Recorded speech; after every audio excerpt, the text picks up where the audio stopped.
Hey guys, it's been a minute since I done a video, so today's video is going to be about witch tips and tricks. The first, I've got my book here full of like me book of shadows, ready to dive into it. The first tips and tricks that we're going to talk about is daily practice and mindfulness, okay? Just because I feel like daily practices and mindfulness is key in a lot of things when it comes to witchcraft. Deep breaths in, bit of meditation, like it's little things like that are key in some of the most important rituals and spell works that we do. Okay, so start your day off by doing a 5-minute meditation or pulling a tarot card and set your intentions. That's my first little tip and trick. I think if you're into tarot and you pull a tarot card every day, and you pull a tarot card every day, it helps give the energy for that day, I feel, and it helps give you insight to know what's coming for that day. Meditation, you can never go wrong with meditation. I feel like meditation is key. Just taking them 5 minutes to just do some deep breaths in, deep breaths out. I think that's key. Incorporate intention into your daily routine by stirring your intention into your coffee or tea. Again, you don't have to do this, but it is, again, just mindfulness little practices that you can do. So yeah, just stir it into your tea.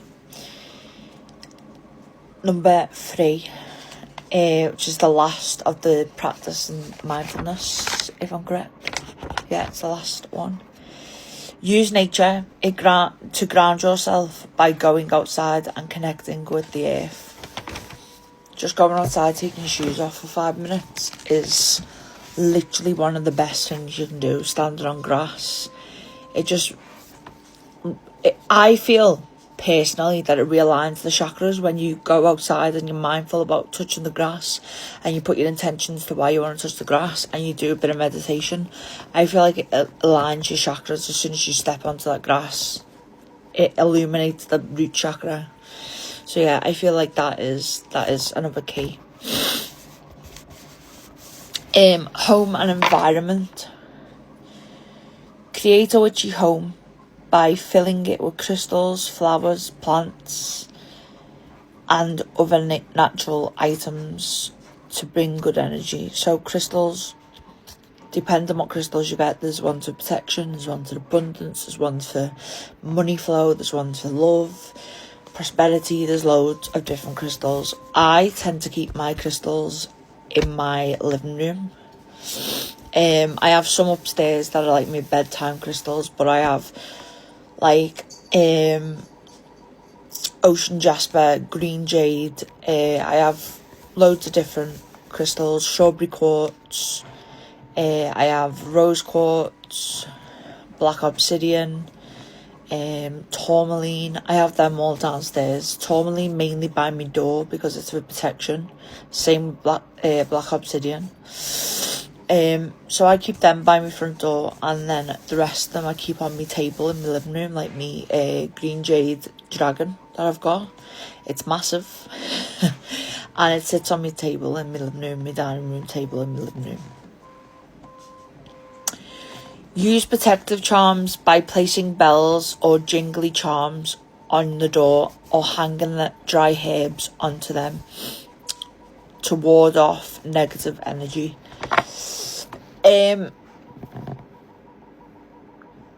I have bells by my door.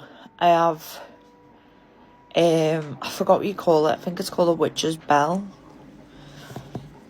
It's like a nice little dream. It's like a dream catcher, but with bells on. I forgot what you call it. My brain isn't altogether there today, but I have one of them at my front door, on my front door, to ward off negative energy. Herbs that you could try for protection. I can't think off the top of my head, but I will put it in the description down below of herbs that you can put up for negative energy. Keep a variety of plants and learn how to care for them to bring life and positive vibes into your space. If you work with plant magic, then this is key. You don't have to do all these steps. You can just do whatever you choose to do.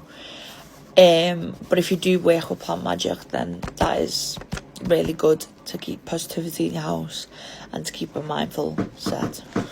Please hold. So next we're going to move on to rituals and magic, sorry. You can do this by adding daily things to your chores that you do in the house. So for example, transform daily chores into rituals by playing music, lighting incense, and focusing on positive thoughts while cleaning.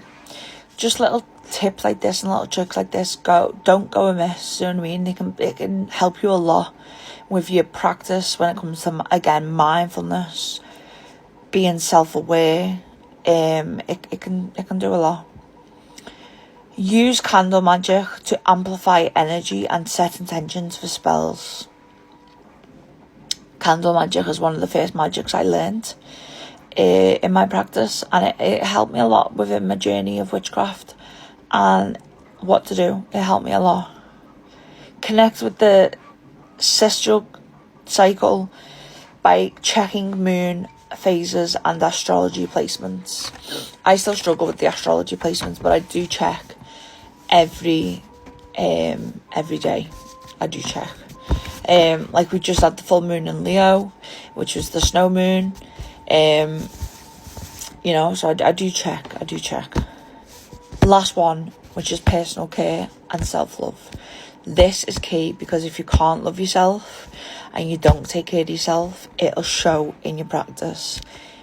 Any spells that you do, any rituals that you do when you don't love yourself and you don't take care of yourself will have a negative effect, because you put out what you give.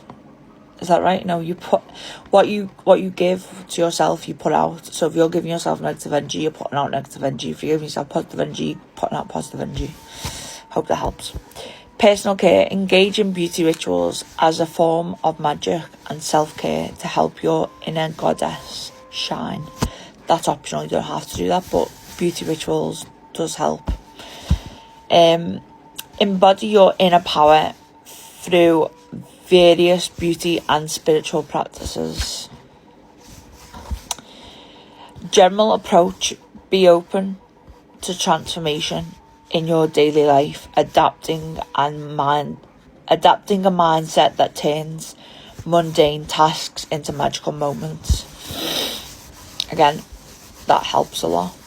So take that on board, because that helps a lot. Focus on your personal connection to your practice, whether through prayer to deities or focusing on your personal mantra. I do this. I say a little prayer every day to my deities, and I also do a little mantra. I've been putting daily affirmations out on my page, so keep an eye out for them. Last but not least, start with simple practice tips for beginners, like those found in YouTube playlists by channels such as The Oak Witch. I subscribe to them, and I have found that they do a lot of good little tips and tricks for beginner witches, and I subscribed to them when I started off. So yeah, hope that helps, guys. Remember, pull a tarot card of the day. Should we pull one together now before I go? One tarot card for the day, please. One tarot card for the day. King of Pentacles. With this card, I got slow and steady wins the race. That's what I intuitively got then. So just be mindful as well with the King of Pentacles. Be very mindful and be very on top of it. But I feel like abundance is key today. Hope that helps, guys. Right, I will see you later.